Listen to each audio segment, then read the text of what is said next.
We watched Time Cut. I don't know what drew this to me, or me to it, or whatever. I don't know why I watched this movie, other than I thought, all right, cool. It's like a mid-level slasher. Hopefully, we'll be good. And I was kind of surprised by the twists and turns. I like this movie. It's fun. It's interesting.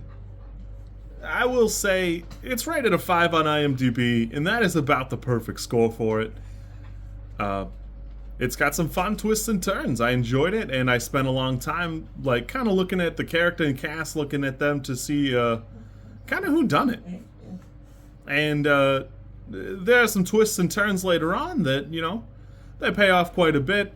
I do appreciate a period piece. I've always made that pretty clear. And they do a pretty good job. I mean, there are a couple things that they miss, which, I had to, like, read the trivia to, like, catch them, so I would have really never noticed. And, the minor errors and stuff, they're fine. I don't really care. Amusingly, I don't know how many times you're going to see somebody kill someone with a scythe. Like a full-on farming implement. So, that was kind of cool, even though it's shot kind of poorly. So there's that. I do appreciate that when she's in what would be timeline for the main character, it's her timeline. Everything's a little desaturated to represent, it's the bad time and things are not great all there and all whatever. And once she goes back to the past, everything's saturated. It's oversaturated a little bit for a minute or two, and then you just go. I think that's pretty great. I think they do a great job there. And the unfortunate truth of this movie is I have seen Totally Killer, and I like that quite a bit. And this just isn't quite as good as that. This is like if they remade Totally Killer and did it for the Disney Channel. It's fine. It's just not that good. I like the things that they're talking about. I like the content, and it just doesn't do quite enough with it to elevate. There are certainly parts of it that I was excited for, and I had a good time. I think the climax is a little bit weak, and there's definitely some room for more dialogue. Parts of this movie that needed to be a little bit better and a little more fleshed out.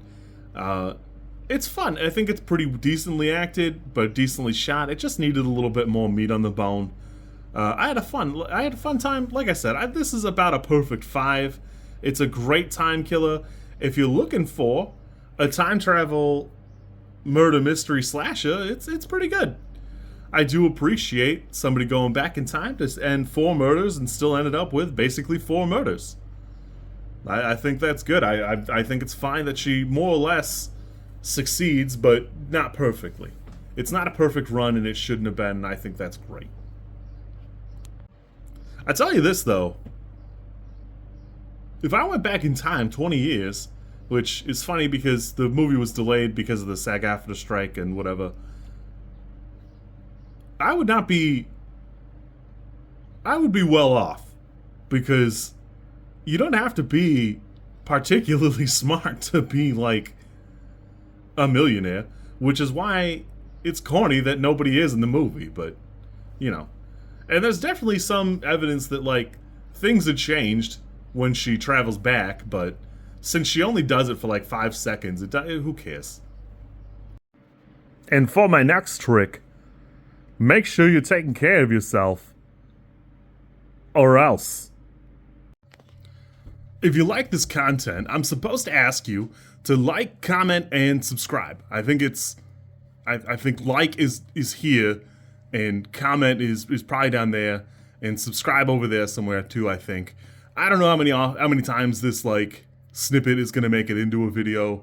Everybody says you should do it this way, and I always thought it was just like an annoying thing other YouTubers did. And as you know, I am bad at editing, so if you like it, great, I'm happy for you. If you don't like it, I'm sorry.